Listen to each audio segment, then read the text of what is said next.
Bismillahirrahmanirrahim. Assalamualaikum warahmatullahi wabarakatuh. Waalaikumsalam warahmatullahi wabarakatuh. Eh, yang terhormat Bapak Kepala Sekolah, dalam hal ini diwakilkan oleh Bapak Nuzulul Kafi dan rekan-rekan sejawat SDN Negeri 221 Impres Labu Mesang yang sama-sama berbahagia.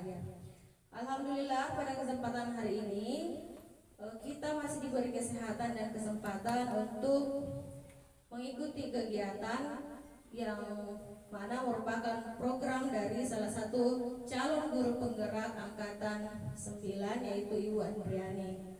Nah, pada kesempatan kali ini saya akan mempersilahkan kepada Bapak Nuzulul Kafi untuk memberikan kata sambutan. Namun sebelum itu, marilah kita bersama-sama membuka acara ini dengan mengucap basmalah. Nah, untuk mengefisienkan waktu, kepada Bapak Nuzulul Kafi saya persilakan dengan hormat.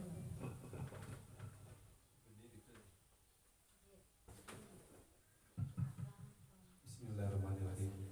Assalamualaikum warahmatullahi wabarakatuh. Waalaikumsalam warahmatullahi wabarakatuh. Puji dan syukur kita panjatkan kehadirat Allah Subhanahu wa taala karena kita masih diberikan kesehatan, kesempatan sampai saat ini sehingga kita bisa menghadiri atau melaksanakan kegiatan dari rekan kita. Salam salawat kepada Nabi Muhammad SAW sebagai nabi terakhir, sebagai penutup kita bersama. Yang terhormat Bapak Kepala Sekolah atau mewakili rekan-rekan guru serta staf. Baik, saya selaku mewakili kepala sekolah dalam sambutan di kegiatan kali ini, yang dimana kegiatan ini adalah diseminasi budaya positif bagi seluruh warga sekolah.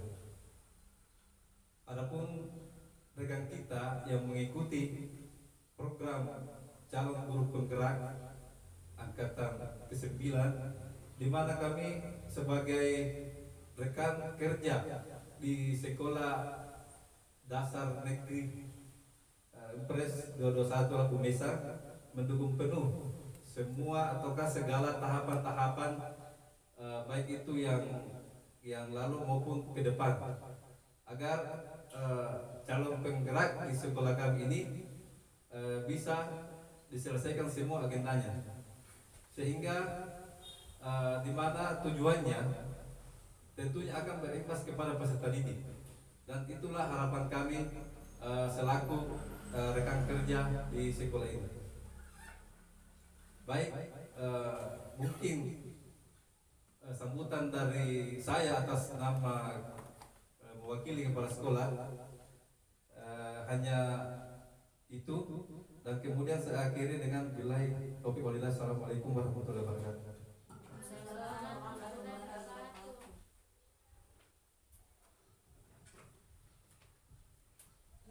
Acara selanjutnya yaitu diseminasi atau paparan budaya positif dari calon guru penggerak yang dalam hal ini dibawakan oleh Ibu Andriani SPD.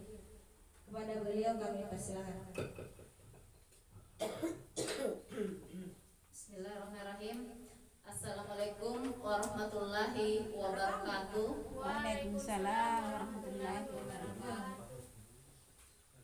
Yang terhormat Bapak Kepala Sekolah atau yang mewakili beliau, dan yang saya hormati dan saya banggakan guru-guru hebat SDN nomor 221 Impres Labu Mesang. Puji syukur kita panjatkan kehadirat Allah Subhanahu wa taala karena berkat dan rahmatnya sehingga kita bisa berkumpul di tempat ini. Salam dan salawat tak lupa pula kita kirimkan ke Nabiullah junjungan kita Muhammad Sallallahu Alaihi Wasallam, Nabi yang membawa kita dari alam kejahiliaan yang gelap gulita menuju alam keislaman yang terang benderang. Sekali lagi saya banyak-banyak berterima kasih kepada Bapak Kepala Sekolah atau yang mewakili beliau dan rekan-rekan guru yang mau menyisihkan waktunya buat saya selaku CGP calon guru penggerak angkatan 9 Kabupaten Takalar. Jadi sekali lagi saya sangat berterima kasih kepada teman-teman dan kepala sekolah sudah mau tinggal sejenak untuk pemaparan saya di sini tentang diseminasi budaya positif. Jadi saya berdiri di depan Bapak Kepala Sekolah ataupun yang mewakili dengan rekan-rekan sejawat bukan berarti saya menggurui atau saya sebagai pemateri, tetapi dalam hal ini saya masih belajar. Jadi saya berdiri di depan teman-teman, mungkin atau teman-teman lebih banyak tahu, apalagi di sini sudah ada guru penggerak kita yang sudah melewati tahap seperti apa yang saya lakukan sekarang ini. Ya, jadi saya langsung di pemaparan tentang diseminasi budaya positif. Ini budaya positif itu tidak bukan hal yang baru ya, yang ini sudah biasa terdengar, apalagi kalau sudah ada yang mengikuti pelatihan mandiri di IKM. Ya, budaya positif ini adalah perwujudan dari nilai-nilai kebajikan atau keyakinan universal yang diterapkan di sekolah. Jadi budaya positif ini yang diterapkan di sekolah itu salah satu perwujudan dari visi kelas atau visi sekolah kita. Visi sekolah kita dari yang tujuannya untuk pendidikan nasional yang dijabarkan melalui profil pelajar Pancasila. Ya, profil pelajar Pancasila ini ada 6, yaitu yang pertama beriman dan bertakwa kepada Tuhan Yang Maha Esa dan berakhlak mulia. Yang kedua berkebinekaan global. Yang ketiga bergotong royong. Yang keempat mandiri. Yang kelima bernalar kritis dan yang keenam kreatif. Jadi di dalam budaya positif itu mengandung nilai-nilai profil pelajar Pancasila.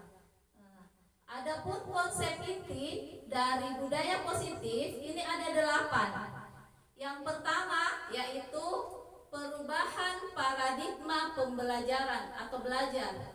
Yang kedua adalah disiplin positif. Yang ketiga nilai-nilai kebajikan.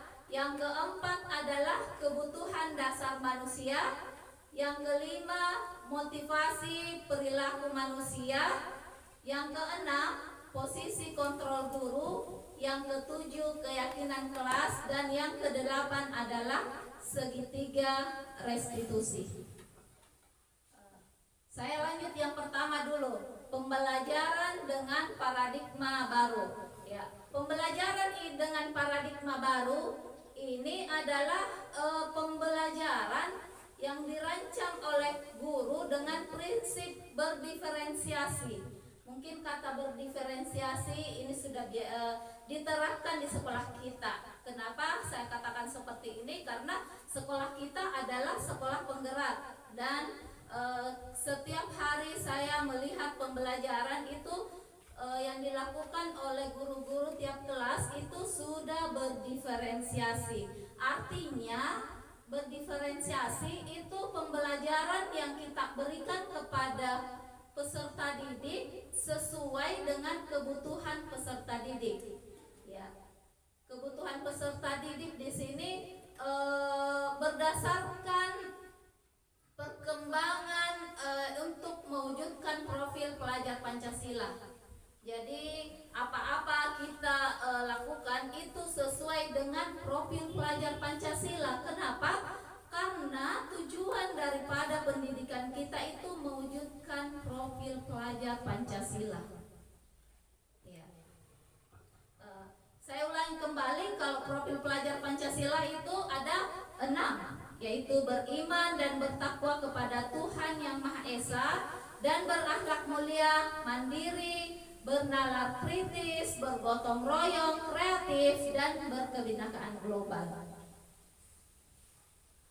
Saya lanjut, miskonsepsi tentang teori kontrol. Jadi ilusi guru mengontrol murid, bahwasanya semua penguatan positif, efektif, dan bermanfaat. Kemudian ilusi juga mengatakan bahwa kritik dan membuat merasa bersalah itu mampu menguatkan karakter. Ilusi bahwa orang dewasa itu berhak memaksa, ya itu miskonsepsi tentang teori kontrol, bahwasanya kalau stimulus respon, realitas itu atau kebutuhan kita sama, tetapi kalau teori kontrol itu kebutuhan kita berbeda. Sama halnya dengan kita guru, peserta didik kita memiliki keunikan yang berbeda-beda. Jadi semua peserta didik itu tidak sama. Peserta didik kita itu memiliki keanekaragaman dan keunikan masing-masing. Lanjut, mengenai disiplin positif. Disiplin positif ini jadi adalah berasal dari kata disiplina, ya, yang artinya belajar. Disiplin ini mengacu pada disiplin yang memiliki tanggung jawab terhadap apa-apa yang dilakukan itu berdasarkan dengan nilai-nilai yang diyakini. Jadi nantinya untuk pembentukan keyakinan kelas, jadi kita melibatkan peserta didik di dalam menerapkan disiplin positif. Jadi peserta didik yang mengeluarkan pendapat apa-apa yang mau diterapkan di kelas itu. Jadi setelah peserta didik biasanya kan, Bu, tidak boleh menyontek. Sebentar kita lakukan, tidak boleh terlambat. Apalagi ya yang biasa kita ini berikan pendapat kepada anak-anak apa-apa yang mau diterapkan di kelas. Sebentar dari kata-kata tidak itu kita rubah menjadi kalimat positif atau disiplin positif. Jadi bukan yang diambil itu tidak boleh menyontek, tetapi di sini kalimat positifnya itu jujur, ya. Kemudian saya lanjut tentang disiplin positif. Ini tujuannya untuk memberdayakan peserta didik, tanpa kita berikan imbalan, tanpa kita berikan ancaman, tanpa kita berikan hukuman. Jadi saya selama ini ternyata apa yang saya lakukan selama ini ternyata saya sebagai penghukum. Kenapa? Karena sebelum saya mengetahui tentang disiplin positif ini, ternyata penghargaan yang kita berikan kepada peserta didik itu tidak bersifat dalam jangka panjang. Selama ini siapa yang bisa mengerjakan soal, saya berikan hadiah pulpen. Pernah saya seperti itu. Pernah juga anak-anak saya tidak tahu membaca, kalau lancar ki membaca nak, ku kasih ki hadiah, ku kasih ki pulpen atau ku kasih ke uang. Ternyata saya selama ini salah menerapkannya. Ternyata penghargaan atau reward itu yang kita berikan kepada peserta didik itu tidak bersifat jangka panjang, itu eksternal. Jadi anak-anak mau motivasi dari luar. Jadi kalau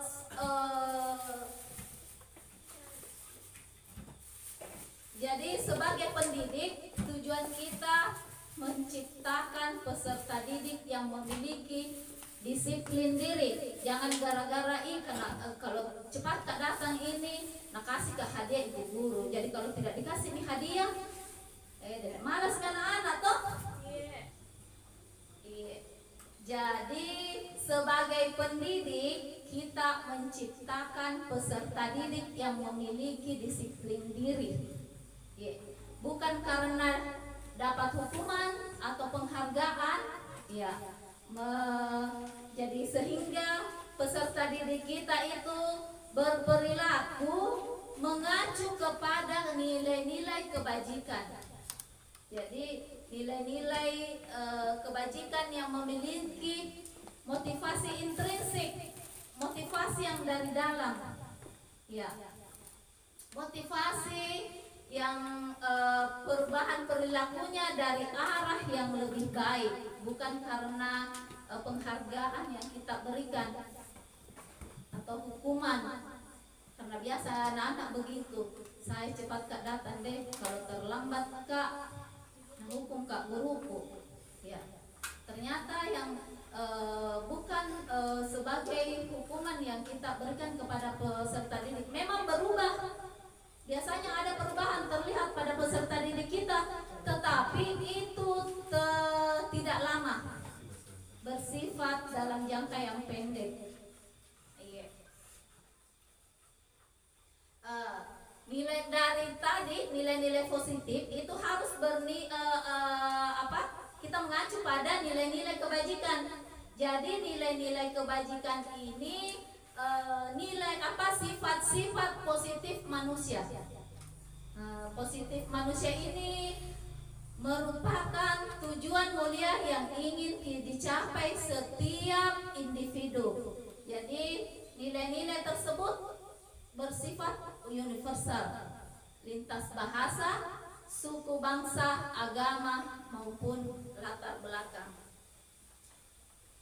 Jadi nilai-nilai kebajikan ini ada 3 yang tadinya kita rangkum bersama murid. Itu apa yang mau diterapkan di kelas, kita jadikan kalimat positif. Kalimat positif itu harus mengacu pada nilai-nilai kebajikan. Nilai-nilai kebajikan itu dari profil pelajar Pancasila yang tadi ke-6 itu yang saya sebutkan. Kemudian juga mengacu pada IBO Primary Years Program. Sifat apa saja itu? Toleransi, rasa hormat, integritas, mandiri, menghargai, antusias, empati, keinginan tahuan, kemudian kreativitas, kerjasama, percaya diri, dan komitmen. Kemudian masih ada lagi keterampilan hidup. Jadi nilai-nilai kebajikan yang kita ada 3 tadi. 1 sesuai dengan profil pelajar Pancasila. Yang kedua tadi sesuai dengan PYP atau Primary Years Program, dan keterampilan hidup atau life skill. Jadi kalau life skillnya terbagi dari bisa dipercaya, lurus hati, pendengar yang aktif, tidak merendahkan orang lain, dan memberikan yang terbaik untuk dirinya sendiri. Jadi saya ulangi kembali dari nantinya keyakinan kelas ini kita buat bersama dengan peserta didik. Jadi kita dengan peserta didik yang menyampaikan apa-apa yang mau diterapkan di dalam kelas. Setelah dia sudah menyampaikan ada beberapa kalimat, dari beberapa kalimat itu kita jadikan menjadi kalimat positif atau Disiplin positif. Dari disiplin positif itu kita terapkan menjadi keyakinan kelas bentar. Kemudian masih ada lagi tentang kebutuhan dasar manusia. Kebutuhan dasar manusia ini adalah atau segala sesuatu yang kita lakukan untuk mendapatkan apa yang kita inginkan. Tentu ada beberapa kebutuhan tak. Ada 5 kebutuhan manusia di sini. Yang pertama yaitu bertahan hidup. Bertahan hidup seperti makanan, pakaian, tempat tinggal, keamanan dan kesehatan. Kita lanjut, kemudian kasih sayang. Ya, setiap manusia sangat membutuhkan kasih sayang dan rasa yang diterima. Rasa yang diterima seperti dipedulikan, berbagi, kerjasama, menjadi bagian dalam kelompok.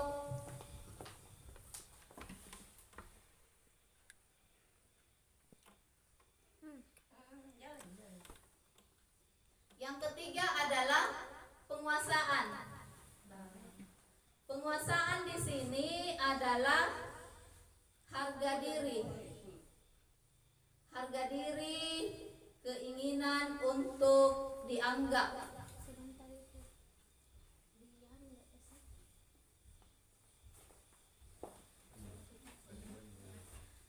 Memimpin, berprestasi, diakui dan didengar. Selanjutnya yang keempat adalah kebebasan. Setiap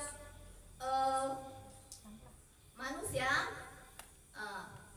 ingin memiliki, ya, saya ulang kembali, yaitu kebutuhan manusia itu ada 5. Yang pertama yaitu bertahan hidup. Di sini makanan, kita tidak bisa bertahan hidup tanpa makanan, pakaian, tempat tinggal, keamanan dan kesehatan. Kemudian yang kedua yaitu rasa kasih sayang dan rasa diterima.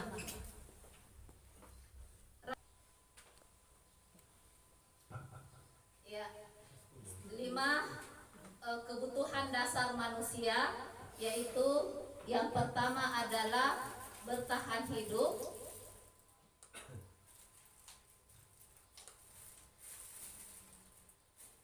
di sini seperti makanan, pakaian, tempat tinggal, keamanan dan kesehatan. Kemudian rasa kasih sayang dan rasa diterima. Rasa diterima, dipedulikan, berbagi, kerjasama dan menjadi bagian dalam kelompok. Jadi itu bagian kedua untuk kasih sayang. Setiap manusia membutuhkan kasih sayang, seperti juga halnya kepada peserta didik kita.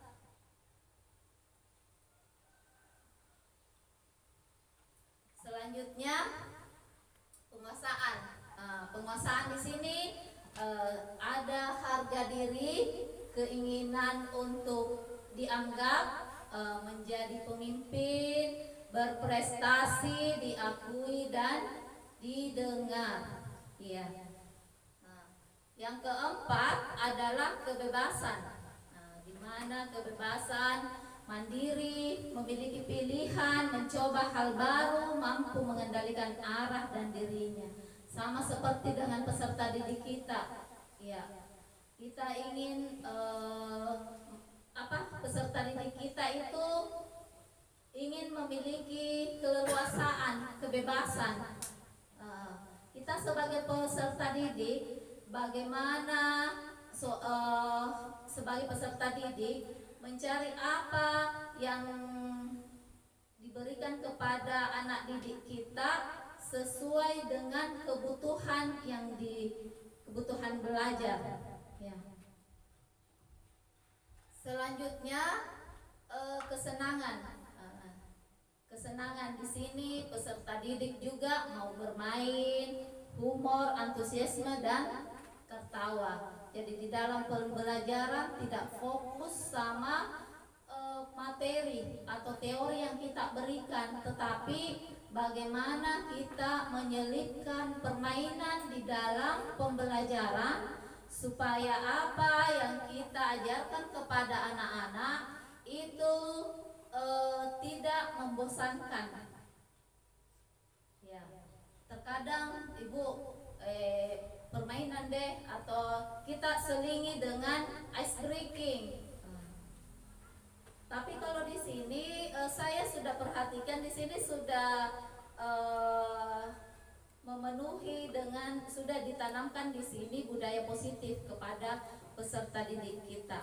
Ya, ini yang saya tadi katakan bahwa motivasi itu terdiri dari dua, ada motivasi eksternal dan ada motivasi internal.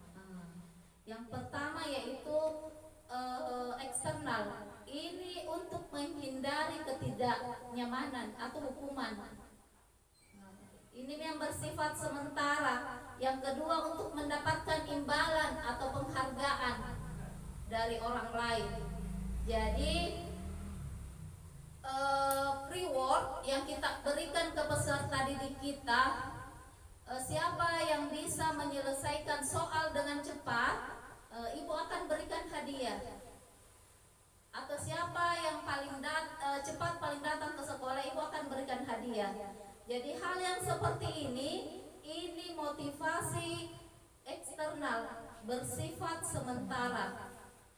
Jadi apa yang kita mau tanamkan kepada pendidik supaya motivasi itu bertahan lama, bukan karena dikasih penghargaan, bukan karena dikasih hukuman sehingga peserta didik itu mau melakukan apa yang kita mau terapkan. Di sini untuk menjadi orang yang mereka inginkan, ya, menghargai diri sendiri dengan nilai-nilai yang mereka percaya. Jadi yang tadi saya sudah jelaskan tentang budaya disiplin positif. Jadi kita buat bersama dengan peserta didik dan kita akan memajang di kelas keyakinan kelas.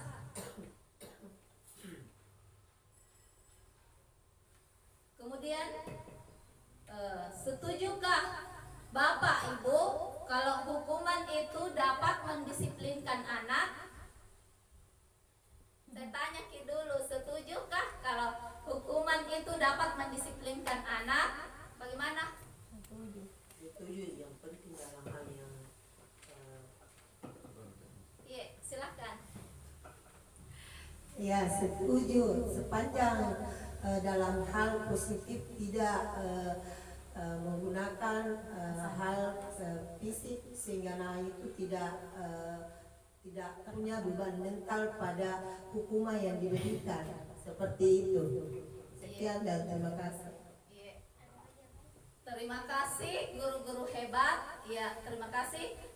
Ada yang lain? Ibu Sri mungkin karena bagaimana dengan hukuman? Apakah dapat mendisiplinkan anak? Ya, kalau menurut saya sendiri hukuman itu tidak dapat mendisiplinkan anak. Kenapa? Karena kalau hukuman berarti anak takutnya saja pada ketika diberikan hukuman tapi tidak ada kesadaran dari dalam dirinya sendiri, tidak ada faktor internalnya. Jadi sebentar-sebentar dia akan melakukan lagi seperti itu. Kalau menurut saya, terima kasih. Yang kedua, ya ada yang setuju dengan pemberian hukuman sepanjang hukuman itu bukan dalam bentuk kekerasan atau tidak menyakitkan. Yang kedua, pendapat dari teman bahwasanya hukuman itu tidak setuju. Kenapa? Karena pemberian hukuman itu bersifat dari luar ya. Iya. Iya. Anak-anak akan melakukan hal seperti itu. Kalau seumpama ada nih, namanya kita juga manusia, sering lupa dikasih hukuman sama anak-anak. Suatu saat Nabi lagi jam kita tidak dapat dihukum jadi sama ibu. Ya, kalau itu bukan berasal dari dalam atau motivasi intrinsik. Ya. Bagaimana dengan pemberian hukuman dengan hal positif seperti membaca atau membersihkan halaman sekolah dapat meningkatkan disiplin anak? Setuju Ki? Pemberian hukuman dengan hal positif seperti membaca dan membersihkan halaman sekolah dapat meningkatkan disiplin anak. Bagaimana Miss? Setuju? Iya, setuju. Itu hukuman. Ya, menurut saya tentang bagaimana tadi Positif. Pemberian hukuman dengan hal positif, yaitu dengan cara membersihkan lingkungan sekolah dan membaca. Menurut saya setuju, karena menurut saya jika anak diberi hukuman seperti itu, maka dia akan termotivasi untuk belajar terus membaca, sehingga pengetahuan anak tersebut bisa meningkat dan dia akan otomatis akan disiplin untuk membaca terus begitu. Seperti halnya juga dengan membersihkan lingkungan, mereka akan terbiasa membersihkan lingkungan, dan itu menurut saya merupakan sikap disiplin. Terima kasih.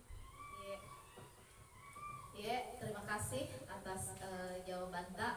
Pemberian hukuman dengan hal positif seperti membaca dan membersihkan halaman ini dapat meningkatkan disiplin anak.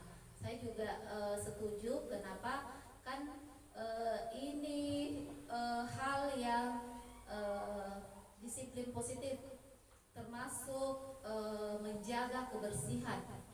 Ya, masuk dalam kategori menjaga kebersihan sepanjang tidak terlalu seperti. Tapi bagaimana dengan kalau seumpama membersihkan WC? Saya kira ini bukan pemberian hukuman hal yang positif ya. Iya. Kemudian memberikan penghargaan atau meningkatkan motivasi belajar anak ini termasuk motivasi eksternal. Ya, penghargaan yang kita berikan kepada peserta didik itu termasuk ke dalam motivasi eksternal. Ini bersifat sementara. Kemudian, jadi hukuman konsekuensi dengan restitusi. Di sini kalau hukuman itu tidak terencana, tiba-tiba pada saat anak-anak melanggar kesepakatan atau biasanya ini dilakukan hukuman. Yang kedua, murid tidak tahu apa yang terjadi atau tidak dilibatkan. Jadi dalam pembuatan keyakinan kelas, kalau hukuman itu tidak dilibatkan murid. Yang ketiga bersifat satu arah, dan yang keempat berupa hukuman fisik dan psikis. Ini yang masuk ke dalam kategori hukuman. Yang kedua konsekuensi. Konsekuensi di sini artinya sudah disepakati bersama dengan peserta didik kita sesuai dengan peraturan yang kita lakukan dengan peserta didik. Yang kedua, murid tetap dibuat tidak nyaman. Kemudian yang ketiga, sikap guru selalu memonitor murid. Ya. Jadi ini nantinya bukan hukuman yang kita berikan kepada peserta didik, tetapi konsekuensi dan restitusi. Ya, di sini restitusi. Nah, di sini restitusi dialog yang kita lakukan bersama murid. Prosesnya ini untuk menciptakan kondisi bagi guru untuk memperbaiki kesalahannya. Jadi kita berdialog dengan peserta didik kita tentang permasalahan yang dia lakukan untuk mencari solusi. Kemudian yang kedua yaitu proses kolaborasi. Jadi kita berkolaborasi kepada peserta didik, mengajarkan untuk mencari solusinya sendiri. 5 posisi kontrol guru. Yang pertama yaitu sebagai penghukum. Yang kedua, pembuat rasa bersalah. Yang ketiga, sebagai teman.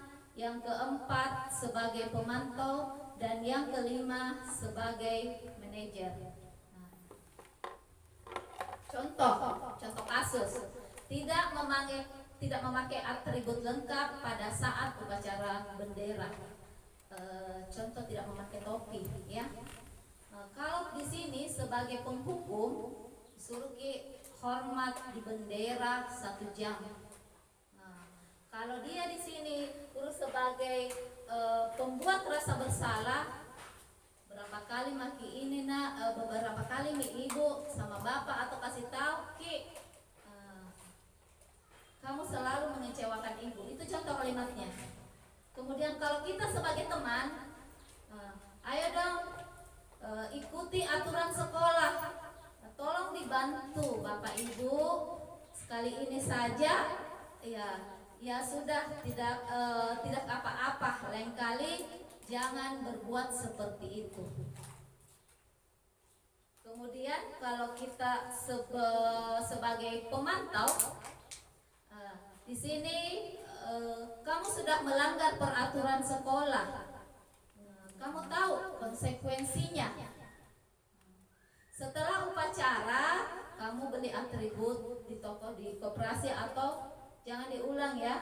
Seperti itu kalau guru sebagai pemantau. Kemudian kalau guru sebagai manajer, apakah kamu tahu kesalahanmu? Kira-kira bagaimana kamu memperbaiki kesalahanmu?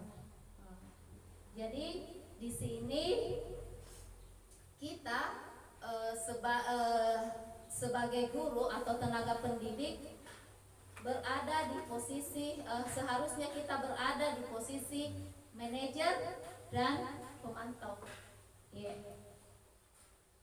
Kemudian posisi kontrol, apakah aku? Saya kecewa sekali sama kamu. Merasa bersalah. Posisi kontrol, apakah aku? Kamu tidak pernah benar melakukannya. Apa ya?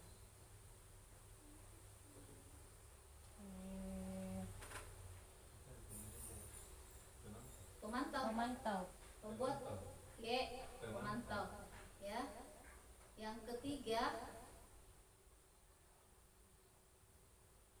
kamu tidak pernah mendapat nilai jika mengerjakan tugas. Kamu tidak pernah Mendapat nilai jika tidak mengerjakan tugas. Berarti dalam hal ini menjadi pemantau. Yang terakhir kayaknya ini keyakinan kelas. Mengapa kita harus membuat keyakinan kelas? Mengapa bukan peraturan kelas?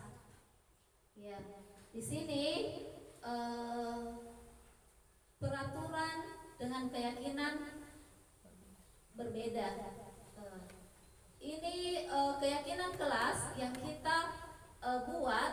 Mengapa harus pembentukan keyakinan kelas? Kenapa? Karena satu, dia bersifat abstrak, berupa pernyataan universal. Jadi dari pernyataannya itu peserta didik tak semua kita buat dalam pernyataan positif atau kalimat positif. Setelah dibuat kalimat positifnya, sedikit saja kita supaya tidak terlalu panjang. Contohnya menjaga kebersihan. Kalimat positifnya seperti tidak membuang sampah sembarangan. Berarti kalimat positifnya menjaga kebersihan. Bertugas pada jadwal piket. Berarti kalau kita buat kalimat positifnya tanggung jawab. Jadi kita bersama dengan anak-anak membuat pernyataan. Jadi anak-anak yang mengeluarkan apa-apa yang mau disepakati, nantinya itu dibuatkan kalimat positifnya. Sesudah dibuatkan kalimat positifnya, itu kita jadikan permak menjadi sedikit supaya mudah diingat, sesuai dengan keadaan sekolah ataupun kelas, agar mudah kita terapkan. Jadi semua warga sekolah atau warga kelas kita libatkan dalam pembuatan keyakinan kelas.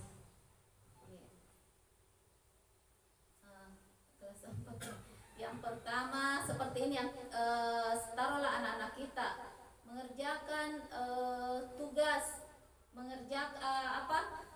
bertugas pada jadwal piket, berarti bertanggung jawab mengerjakan tugas piket. Kemudian yang kedua, bersikap jujur, tidak boleh menyontek, Bu. Jadi kita ubah itu kalimatnya, tidak boleh menjadi bersikap jujur. Kemudian bersikap tenang saat pelajaran berlangsung.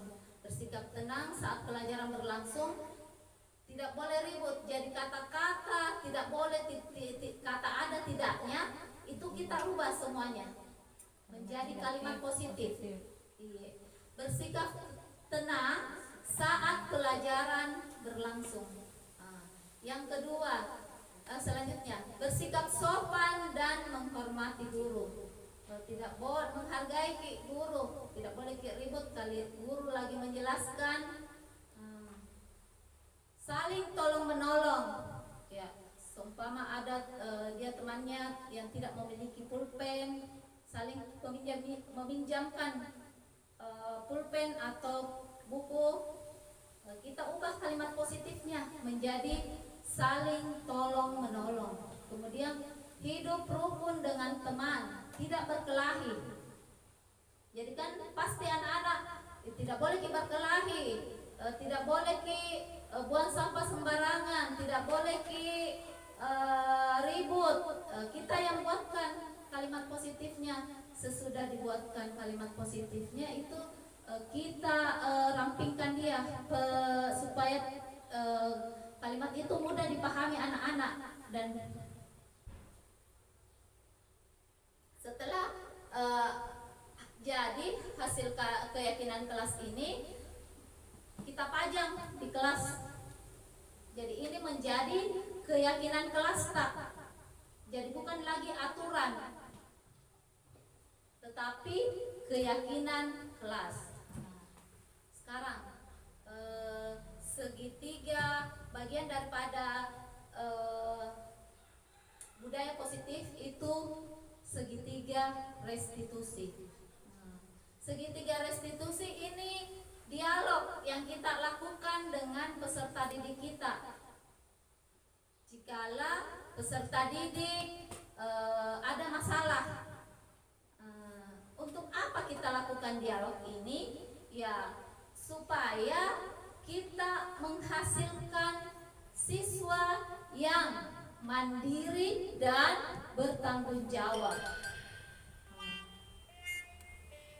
Ada tiga tahapan segitiga restitusi ini. Yang pertama yaitu menstabilkan identitas. Yang kedua adalah validasi tindakan yang salah. Yang ketiga adalah menanyakan keyakinan. Yang pertama dari segitiga restitusi itu menstabilkan identitas. Jadi ini menstabilkan identitas, dia berdasarkan prinsip membuat kesalahan bagian dari proses pembelajaran. Jadi setiap manusia pasti ada yang berbuat salah atau berbuat salah itu wajar. Kalimat-kalimat yang kita sampaikan kepada peserta didik, taruhlah tidak ada manusia yang sempurna pada saat kita berikan restitusi ini. Kemudian Bapak Ibu juga pernah melakukan itu. Kemudian Bapak Ibu tidak mau mencari tahu siapa yang salah.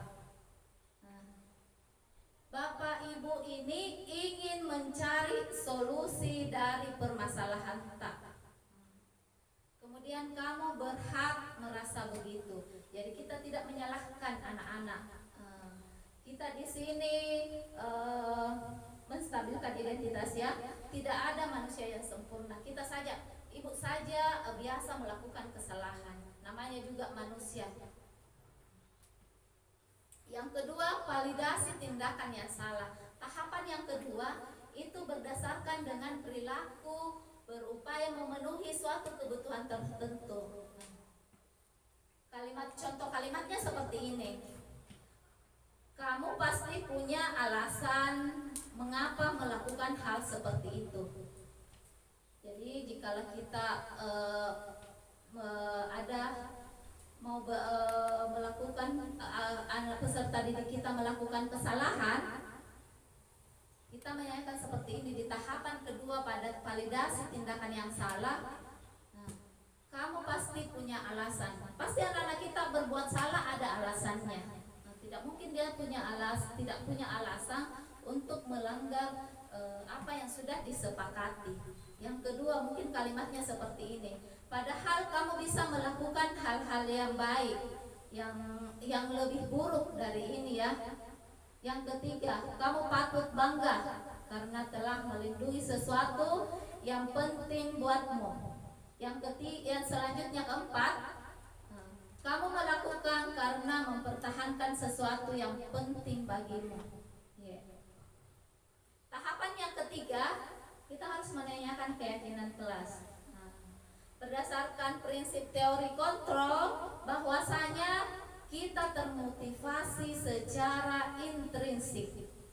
Jadi kita kembalikan ke peserta didik kita, apa keyakinan kelas kita yang kita sudah buat,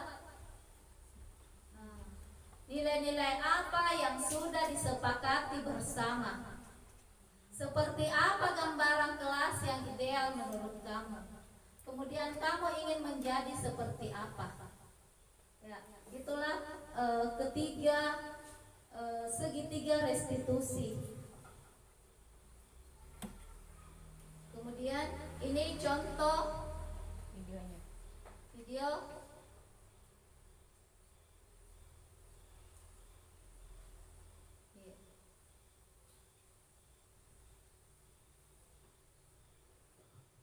Ya, contoh penerapan segitiga restitusi yang pernah saya lakukan di kelas 4 dengan menggunakan segitiga restitusi. Dalam hal ini ada dua yang saya ambil sebagai contoh kasus. Yang pertama yaitu atas nama Muhammad Adnan. Davin mencoret muka novel. Jadi Ada suaranya. Saya lagi sambung saya. Ya, ini Davin mencoret muka novel. Validasi tindakan yang salah, menstabilkan dulu tindakan, alasan melakukan kesalahan itu tidak apa-apa. Kita menanyakan kepada anak-anak, melakukan kesalahan kepada itu tidak apa-apa. Itu hal kita sebagai manusia.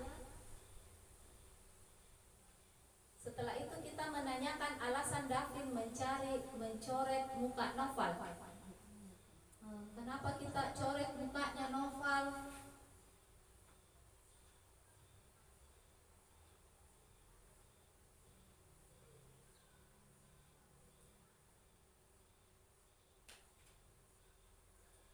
Yang ketiga, yang terakhir, menanyakan keyakinan kelas. Kan kita sudah buat nih keyakinan kelas bersama. Setelah itu kita kembalikan ke peserta didik, karena dia sudah tahu semua keyakinan kelasnya apa.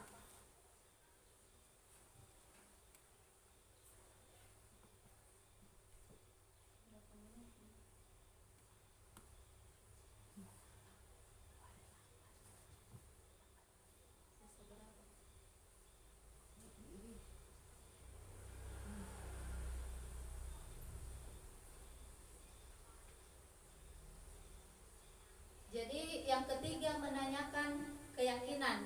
Davin percaya dengan keyakinan kelas. Dia bilang percaya Bu.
Contoh kasus yang kedua yaitu pada siswa Muhammad Adnan Hiat. Kasusnya itu tidak Allah boleh mengisi itu di speaker.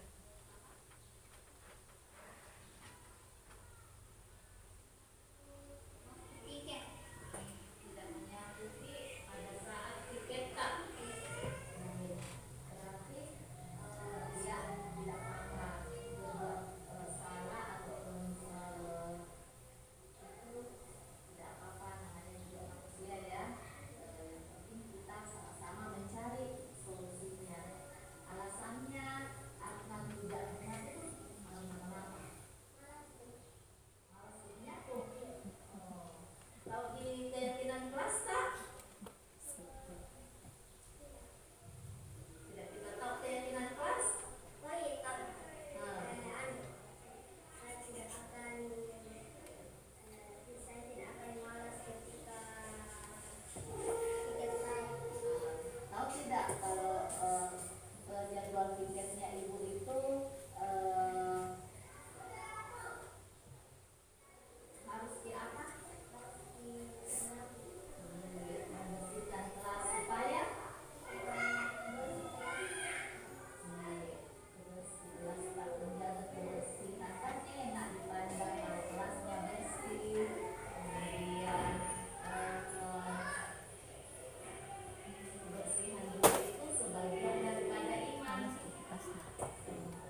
Dadah.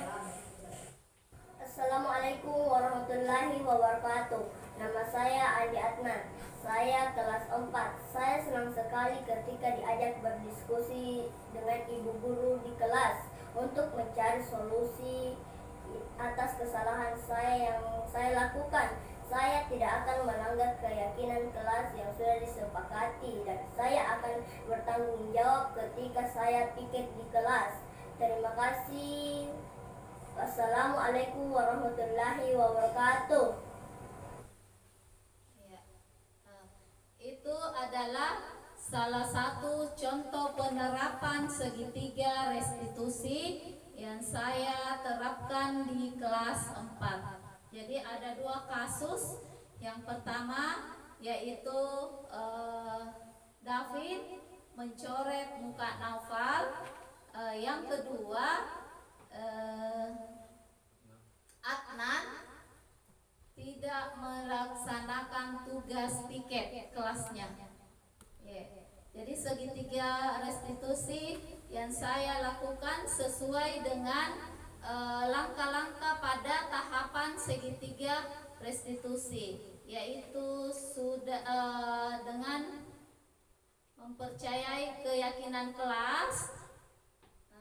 Yang segitiga restitusi yaitu yang pertama menstabilkan identitas, validasi tindakan yang salah, meyakini keyakinan kelas. Jadi itu yang perlu kita terapkan di kelas masing-masing. Jadi bukan aturan yang kita terapkan, tetapi keyakinan kelas. Keyakinan kelas ini akan membentuk karakter peserta didik kita menjadi mandiri dan tanggung jawab. Jadi bukan karena penghargaan yang kita berikan atau hukuman.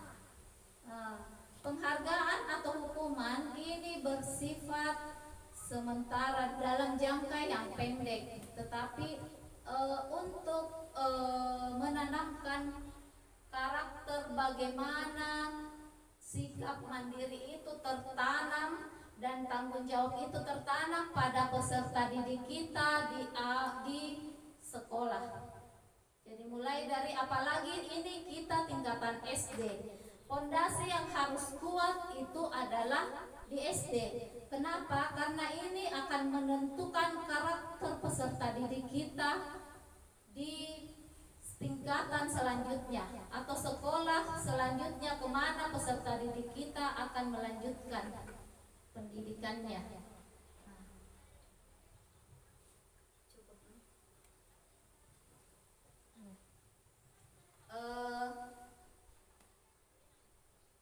Demikianlah pemaparan budaya positif yang saya lakukan saat ini. Semoga apa yang saya paparkan bisa bermanfaat bagi teman-teman, dan saya sangat berterima kasih lagi kepada teman-teman sudah menyita waktu tak. Saya mohon maaf jika ada kesalahan atau kekurangan terhadap apa yang saya sampaikan. Kenapa? Karena saya masih dalam tahap proses belajar. Sekian dan terima kasih. Wassalamualaikum warahmatullahi wabarakatuh.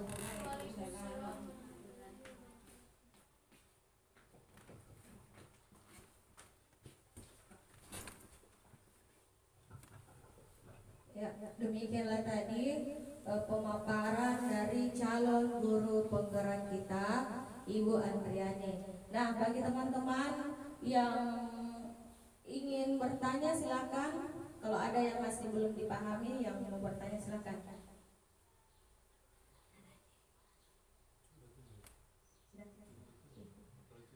Ya, tidak ada lagi yang perlu ditanyakan. Jadi alhamdulillah acara diseminasi telah selesai. Semoga ilmu yang dipaparkan, pengetahuan dipaparkan itu bermanfaat bagi kita semua. Amin. Nah, demikian pula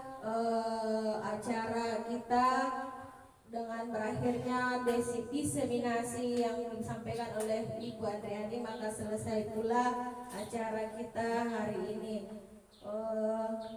Untuk menutup acara ini, mari kita bersama-sama mengucap Alhamdulillah. Alhamdulillah.